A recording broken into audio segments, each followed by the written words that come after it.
साल 2148 दुनिया भर की सभी स्पेस एजेंसीज ने इमरजेंसी मीटिंग बुला ली है। साइंटिस्ट ने एक ऐसी चीज डिटेक्ट की है जो धीरे धीरे हमारे सोलर सिस्टम की तरफ बढ़ रही है। न उसका कोई रोशनी है, न कोई आवाज, लेकिन उसकी ग्रेविटी इतनी पावरफुल है कि आसपास के तारे अपनी जगह बदलने लगे हैं। अगर कैलकुलेशन सही है तो अगले कुछ सालों में पूरी इंसानियत का सामना यूनिवर्स का सबसे खतरनाक ऑब्जेक्ट से होने वाला है, एक ब्लैक होल। अगर आपने भी टीवी पर ऐसी ब्रेकिंग न्यूज देखी तो आपका पहला रिएक्शन क्या होगा? शायद आप सोचेंगे कि अब सब कुछ खत्म होने वाला है। लेकिन रुकिए, क्या ब्लैक होल वाकई इतना खतरनाक होता है? क्या वो सच में पूरी अर्थ को निगल सकता है? और अगर हाँ, तो क्या हमें पहले से पता चल जाएगा या सब कुछ पल भर में खत्म हो जाएगा? मैं हूं आपका होस्ट जैक, और आज हम एक सिनेमैटिक जर्नी पर चलने वाले हैं।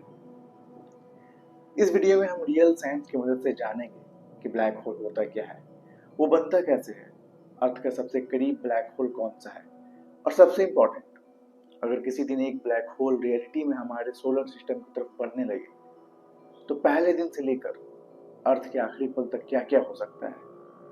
लेकिन एक जरूरी बात, इस वीडियो में जब भी हम फ्यूचर की कहानी दिखाएंगे वो एक हाइपोथेटिकल सिनेरियो होगा जो आज के साइंटिफिक अंडरस्टैंडिंग पर बेस्ड है। और जब भी हम साइंस एक्सप्लेन करेंगे वो करेंट रिसर्च और ऑब्जर्वेशन के हिसाब से होगी। तो लाइट्स ऑफ कीजिए, हेडफोन लगाइए और चलिए शुरू करते हैं इंसानियत की सबसे इंटरेस्टिंग और सबसे फैसिनेटिंग सफर को। हर कहानी की तरह इस कहानी की शुरुआत भी एक स्टार से होती है, लेकिन हर स्टार ब्लैक होल नहीं बनता। हमारा सन भी एक स्टार है, लेकिन एक दिन जब इसकी लाइफ खत्म होगी तो ये ब्लैक होल नहीं बनेगा। क्यों? क्योंकि ब्लैक होल बनने के लिए किसी स्टार का बहुत ज्यादा मैसिव होना जरूरी है। सोचिए, एक बहुत बड़ा स्टार जो हमारे सन से कई गुना ज्यादा भारी हो। करोड़ों साल तक यह स्टार अपने अंदर हाइड्रोजन को जलाकर एनर्जी बनाते रहता है। इस एनर्जी की वजह से उसके अंदर एक बैलेंस बना रहता है। एक तरफ ग्रेविटी उस तारे को अपने अंदर की तरफ दबा रही होती है, और दूसरी तरफ उसके कोर में हो रहा न्यूक्लियर फ्यूजन उसे बाहर की तरफ धकेल रहा होता है। जब तक ये बैलेंस बना रहता है तब तक तारा जिंदा रहता है। लेकिन हर चीज की एक उम्र होती है। एक दिन उस तारे का फ्यूल खत्म होने लगता है, और जैसे ही न्यूक्लियर फ्यूजन खत्म होता है बाहर की तरफ धकेलने वाली ताकत कमजोर पड़ जाती है। अब सिर्फ ग्रेविटी बचती है, और ग्रेविटी कभी नहीं थकती। कुछ ही पलों में वो पूरे तारे को उसके अंदर दबा देती है, और इस कोलैप्स की ताकत इतनी जबरदस्त होती है कि उस स्टार का बाहरी लेयर एक बहुत बड़े धमाके के साथ स्पेस में फेंक दिया जाता है, और इस धमाके को हम सुपरनोवा कहते हैं। ये यूनिवर्स का सबसे पावरफुल एक्सप्लोजन में से एक होता है। लेकिन कहानी यहीं खत्म नहीं होती। अगर धमाके के बाद बचा हुआ कोर काफी ज्यादा मैसिव हो तो ग्रेविटी उसे दबाती ही रहती है। वो इतना छोटा और इतना डेंस होता है कि हमारी आज की फिजिक्स उसके अंदर क्या हो रहा है इसे पूरी तरह समझ नहीं पाती। इसी स्टेज पर एक ब्लैक होल का जन्म होता है। अब आपके दिमाग में एक सवाल आ सकता है, अगर ब्लैक होल का रंग काला है और इससे रोशनी भी बाहर नहीं निकल सकती, तो साइंटिस्ट को कैसे पता चलता है कि वहां पर एक ब्लैक होल मौजूद है? इसका जवाब भी बहुत इंटरेस्टिंग है। ब्लैक होल खुद हमें दिखाई नहीं देता, लेकिन उसके आसपास घूमती हुई गैस और डस्ट उसकी ग्रेविटी की वजह से बहुत तेज रफ्तार से घूमती है। घूमते घूमते ये इतनी गर्म हो जाती है कि वो एक्स रेज और दूसरी हाई एनर्जी रेडिएशन एमिट करती है।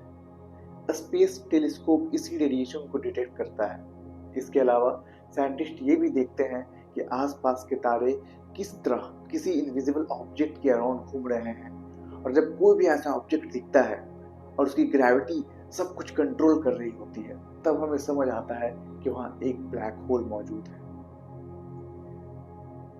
यहाँ एक बहुत बड़ा मिथ समझना बहुत जरूरी है। बहुत से लोग सोचते हैं कि ब्लैक होल यूनिवर्स का वैक्यूम क्लीनर है जो अपने आसपास की हर चीज को तुरंत खींच लेता है, लेकिन साइंस ऐसा नहीं कहती। ब्लैक होल की ग्रेविटी बहुत पावरफुल जरूर होती है, लेकिन उसका असर इस बात पर डिपेंड करता है कि आप उससे कितनी दूर हैं, उसका मास कितना है।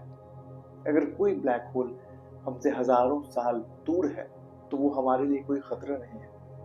लेकिन अगर वही ब्लैक होल धीरे धीरे हमारे सोलर सिस्टम की तरफ आने लगता है, तब उसकी ग्रेविटी हमारे प्लैनेट्स के ऑर्बिट को डिस्टर्ब करना शुरू कर सकती है।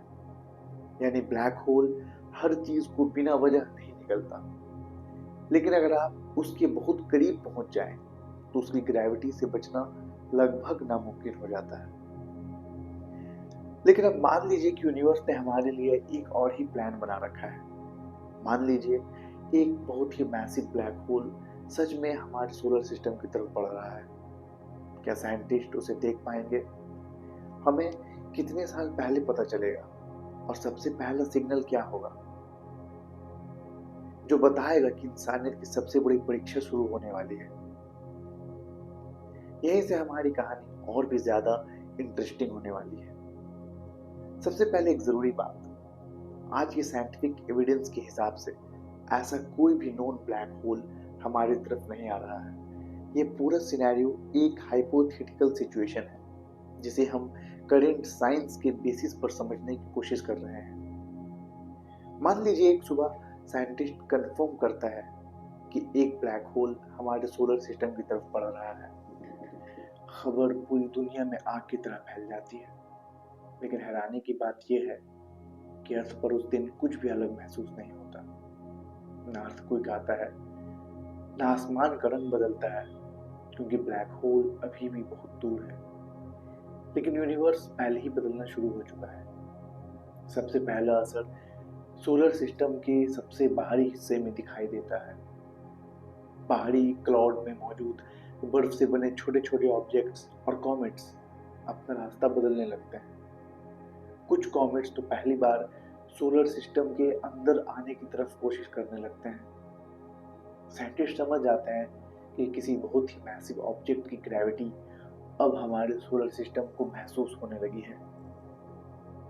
और जैसे जैसे महीने और साल बीतने लगते हैं, ब्लैक होल और करीब आते रहता है।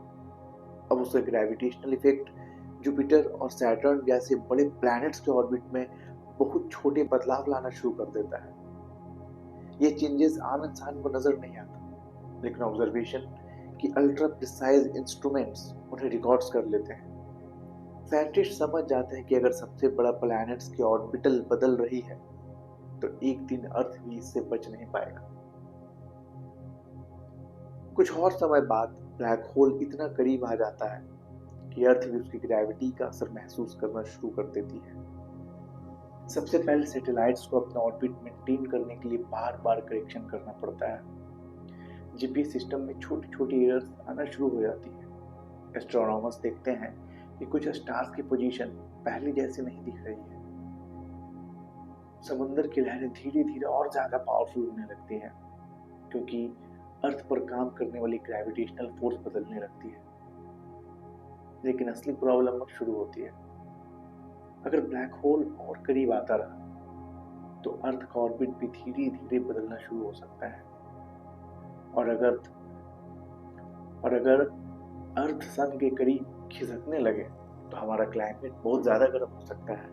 और अगर अर्थ सन से दूर होने लगे, तो पूरी दुनिया धीरे धीरे जमने लगेगी। मौसम अपनी नॉर्मल टाइमिंग खो देगी, खेती प्रभावित हो जाएगी, पानी की कमी, ये एक्सट्रीम वेदर बदलने लगेगा और इंसानी जिंदगी पूरी तरह बदल जाएगी। अब पूरी दुनिया की नजर साइंटिस्ट पर होती है, क्या हम बच सकते हैं?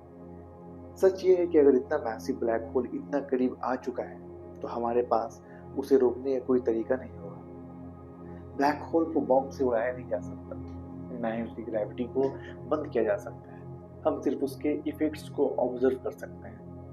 और फिर वो पल आता है जिसका सबको डर होता है। अर्थ ब्लैक होल के इतने करीब पहुंचने लगती है कि उसकी ग्रेविटी अर्थ के एक हिस्से को दूसरे हिस्से से ज्यादा फोर्स से खींचने लगती है।